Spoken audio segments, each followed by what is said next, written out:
Hello and welcome everyone. आज ergonomics start करेंगे। Ergonomics आपने अगर पहले सुना हुआ है तो आपको पता होगा कि अर्गोनॉमिक्स क्या चीज़ होती है, लेकिन कुछ बच्चे ऐसे हैं जो पहली बार ये वर्ड सुन रहे हैं, तो इसलिए मैं थोड़ा डिटेल में बताऊंगी। अर्गोनॉमिक्स में क्या हम देखते हैं कि जहाँ पे भी हम अपना काम कर रहे हैं, चाहे वो घर हो, घर के काम हो, चाहे वो ऑफिस के काम हो, वो काम हम बहुत कंफर्टेबली करें।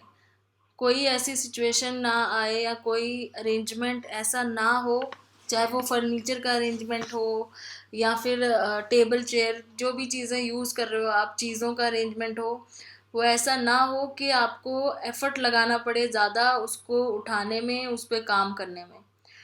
तो जब भी ह्यूमन एट वर्क की बात होती है, तो एक अच्छी कंपनी जो होती है, जो अपने एम्प्लॉयज़ की केयर करती है, वो इस चीज़ का बहुत ध्यान रखती है कि उन्होंने जो डिज़ाइन करी अपनी कंपनी, वो अर्गोनॉमिकली बनी हो। अर्गोनॉमिकली मतलब जो भी वहाँ पे टूल्स और इक्विपमेंट्स रखी हैं, उसको यूज़ करने में एम्प्लॉयज़ को ज़्यादा एफर्ट ना लगे, उनको परेशानी ना हो, उनके हेल्थ के ऊपर इफ़ेक्ट ना पड़े। तो ये बहुत ही आज के टाइम पे इम्पॉर्टेंट चीज़ मानी जाती है अर्गोनॉमिक्स। काफ़ी सारे ऑर्गेनाइजेशंस हैं जो अर्गोनॉमिक्स को ध्यान में रखते हुए अपना इंटीरियर डिज़ाइन करते हैं। और आजकल तो लोग घरों में भी अपने चीज़ें जो है, अपना किचन हो गया, क्या जहाँ पे ज़्यादा काम होता है, किचन हो गया, और इस तरह की जगहों पे अर्गोनॉमिकली जो है अपना वो बनवाती हैं सब कुछ इंटीरियर। तो ergonomics में क्या होता है? It is a study of human at work to understand the complex inter relationship of people with their job requirement. तो उनकी कैसी जॉब रिक्वायरमेंट है, बैठ के काम करना है कि खड़े होके काम करेंगे, वर्किंग टूल्स किस तरह के होंगे, टेबल किस तरह का चाहिए उनको, ये सब चीज़ें ध्यान में रखते हुए डिज़ाइन किए जाते हैं इंटीरियर्स। अर्गोनॉमिक अगर वर्ड देखे कहाँ से आया है, तो इसमें अर्गोन का मतलब काम होता है ग्रीक में, और नॉमिक्स का मतलब होता है नेचुरल लॉज। तो it may be also spoken as human factors engineering, इसको आप ह्यूमन फैक्टर्स इंजीनियरिंग भी बोल सकते हो। तो इसका प्राइमरी गोल क्या होता है ergonomics का, कि किस तरीके से वर्किंग एनवायरनमेंट को ऐसा बनाया जाए कि ह्यूमंस को परेशानी ना हो वहाँ पे काम करने में। So the primary goal is to adapt the work environment to the worker. Environment को वर्कर से अडेप्ट कराना, ना कि वर्कर को एनवायरनमेंट से। वर्कर एनवायरनमेंट से अडेप्ट होता है जब वो मोटिवेटेड होता है वहाँ काम करने के लिए, जब वो कंफर्टेबल होता है। लेकिन एनवायरनमेंट कंफर्टेबल कैसे बनेगा? जब आप उसको एर्गोनॉमिकली बनाओगे। तो एर्गोनॉमिक्स का मेन गोल यही है कि एनवायरनमेंट को वर्कर के अकॉर्डिंग बनाना है, ताकि वर्कर को काम करने में कोई प्रॉब्लम ना हो। तो इस तरह की कंडीशंस क्रिएट करना जिसमें वर्कर की हेल्थ पे कोई इफेक्ट ना पड़े, उसको बार बार अपनी बॉडी पे स्ट्रेन ना डालना पड़े, स्ट्रेस ना डालना पड़े, कोई काम करते हुए ज़्यादा फोर्स ना लगाना पड़े। तो ergonomics it's adjustment of human and machine. It involves application of biological sciences. Biological sciences की एडजस्टमेंट का क्या मतलब है? अब मैं आपको दो तीन पिक्चर्स दिखा के समझाती हूँ यहाँ पे। इस पिक्चर को आप ध्यान से देखो। यहाँ पे दिखाया हुआ है कि एक बॉक्स है जिसको ये पर्सन उठाने की कोशिश कर रहा है, और ये इस तरीके से झुक के उस बॉक्स को उठा रहा है। लेकिन ये तरीका टोटली गलत है, क्योंकि इससे इसकी स्पाइन पे और इसकी नेक की जो बोन्स हैं, मसल्स हैं, उस पर बहुत एफर्ट पड़ रहा है। वो अगर अपना तरीका थोड़ा चेंज कर ले, नीज को थोड़ा बेंड करके, स्क्वाट करके, और उसके बाद उठाए, तो उससे उसकी स्पाइन स्ट्रेट रहेगी और इसकी नेक के ऊपर भी कोई स्ट्रेन नहीं पड़ेगा, जिससे उसकी हेल्थ नहीं खराब होगी। तो इसका मतलब यहाँ पे आप क्या कर रहे हो? बायोलॉजिकल लॉज को ध्यान में रखते हुए काम कर रहे हो। तो यहाँ पे ये जो बायोलॉजिकल साइंस की बात कर रहा है, इसका मतलब यही है कि हम इस तरीके से काम करें, या हमारे आसपास की चीज़ें इस तरीके से बनी हो कि हम बायोलॉजिकली जिस तरह से हैं उस चीज़ के ऊपर हम प्रेशर ना डालें, ताकि हमारी हेल्थ ना खराब हो। तो म्यूचुअल एडजस्टमेंट होती है ह्यूमन और वर्क की, कि ह्यूमन काम के साथ और काम ह्यूमन के साथ कैसे एडजस्ट कर पाए कि ह्यूमन की एफिशिएंसी ज़्यादा रहे, वेल बीइंग रहे।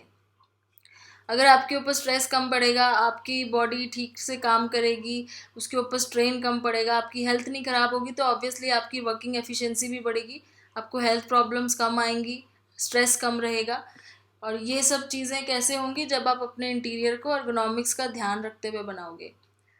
तो ergonomics में क्या है, important aspects are that are considered by ergonomists are in relation to work capacity, task demand and work environment. 3 चीज़ों का ध्यान रखा जाता है। वर्क कैपेसिटी कैसी है, फिजियोलॉजिकल या साइकोलॉजिकल।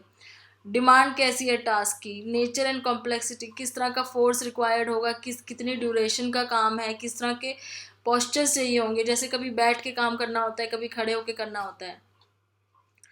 और उसके बाद वर्किंग एनवायरनमेंट किस तरह का है, वहाँ पे नॉइज़ लेवल कितना होगा, ह्यूमिडिटी कितनी होगी, वाइब्रेशन, लाइट, टेम्परेचर, इन सारी चीज़ों का ध्यान रखा जाता है। तो ये जो साइंस ऑफ ergonomics है, इसके 4 पिलर्स हैं। ये बहुत इंपॉर्टेंट पॉइंट है आपके लिए। इसके 4 पिलर्स हैं। एक तो है एंथ्रोपोमेट्री, जिसमें ये देखा जाता है कि बॉडी साइज और मेजरमेंट्स के हिसाब से कैसे बनाया जाए इंटीरियर को। फिर है बायोमैकेनिक्स के मस्कुलोस्केलेटल एक्टिविटीज़ किस तरह की होगी और किस तरह से फोर्स लगेगा उस काम को करने के लिए, जिसमें हमारे मसल और बोन पे कोई प्रेशर ना पड़े। फिजियोलॉजी देखी जाती है कि फिजिकल स्पेस कैसी होगी, और इंडस्ट्रियल साइकोलॉजी के किस तरह से वो हमारे मेंटल हेल्थ को इफ़ेक्ट करेगा। तो ये 4 पिलर हैं जो कि बहुत ही इंपॉर्टेंट पॉइंट है, इसको आप नोट कर लेना। अब आगे बढ़ने से पहले कुछ पिक्चर्स देखते हैं, फोटोग्राफ्स देखते हैं, जिससे आपको समझ में आ जाए कि क्या क्या चीज़ें कर सकते हैं ergonomics में। इस पिक्चर को आप देखो ध्यान से। अब यहाँ पे दिखाया हुआ है कि ये खड़े होके इसका कुछ काम कर रहा है लिखने का, और वर्क स्टेशन बहुत हाई है, मतलब जो टेबल है इसका जहाँ पे ये काम करता है ये बहुत ऊंचा है। इसको लिखने में शोल्डर पे स्ट्रेन आ रहा है, रिस्ट इसकी बेंट हो रही है क्योंकि इसको लिखना पड़ता है, और उसका टेबल का टॉप जो है बहुत हाई है। यहाँ पे ये बहुत ही लो हो गया, इसको झुकना पड़ रहा है, तो इसकी बैक साइड पे प्रेशर पड़ रहा है, रिस्ट अगेन बेंट हो रही है, और स्ट्रेन, नेक भी स्ट्रेन पड़ रही है। तो ये दोनों ही गलत तरीके हैं। तीसरा यहाँ जो दिखाया हुआ है बिल्कुल सही तरीका है, जिसमें जो हाइट है टेबल की वो मेजर करके बनाया हुआ है एक पर्सन के पर्टिकुलर, जो एवरेज, आप एक एक पर्सन का नहीं कर सकते, लेकिन एक एवरेज जो स्टैंडर्ड हाइट होती है लोगों की, उसके हिसाब से टेबल की हाइट जो है मेजर करके, और उसमें ताकि जो एल्बो है वो प्रॉपरली 90 डिग्री एंगल पे बेंट हो पाए, रिस्ट जो है वो न्यूट्रल पोजीशन में रहे, नेक रिलैक्स रहे, बैक रिलैक्स रहे। तो ये एक एग्जांपल हो गया कि कैसे बॉडी पोस्चर्स का ध्यान रखा जाता है और मेजरमेंट लेके किया जाता है हाइट, और ये एवरेज ली जाती है। अब आप इस पिक्चर को देखो ध्यान से। यहाँ पे आपको दिखेगा कि बैठ के काम करना है। बैठ के काम करने में क्या गलती हो सकती है अगर आपने ergonomics का ध्यान नहीं रखा। एक तो टेबल टॉप बहुत लो हो सकता है हाइट में, जिसकी वजह से आपको झुक के काम करना पड़े, और उसकी वजह से आपकी बैक साइड पे स्ट्रेन पड़ेगा। या फिर आपकी चेयर की जो पोजीशन है वो इस तरह की नहीं है जो आपको सपोर्ट दे रही है। तो टेबल टॉप और चेयर दोनों की ergonomically डिज़ाइन करनी पड़ेगी। दूसरा ये है कि आप किस तरीके से बैठे हो, आपको भी अपने पोस्चर का ध्यान रखना पड़ेगा। तो ये तरीका बिल्कुल सही है। एक तो आपका पोस्चर स्ट्रेट होगा, आपका टेबल आपके लेवल पे डिज़ाइंड होगा, और चेयर जो है वो आपको सपोर्ट करेगी बैक साइड से। तो ये हो गया दूसरा तरीका ergonomically डिज़ाइन करने का। तो ये एक और देख लेते हैं, लास्ट फोटोग्राफ। इसमें दिखाया है कि आइडियल वर्क स्टेशन कैसा होना चाहिए। तो देखो आपको यहाँ पे दिख रहा होगा कि एल्बो 90 डिग्री बेंट है बिल्कुल, और बॉडी एकदम स्ट्रेट है, और यहाँ पे 90 डिग्री बेंट हो रखा है, बैठने जहाँ पे बैठे हैं उस साइड पे।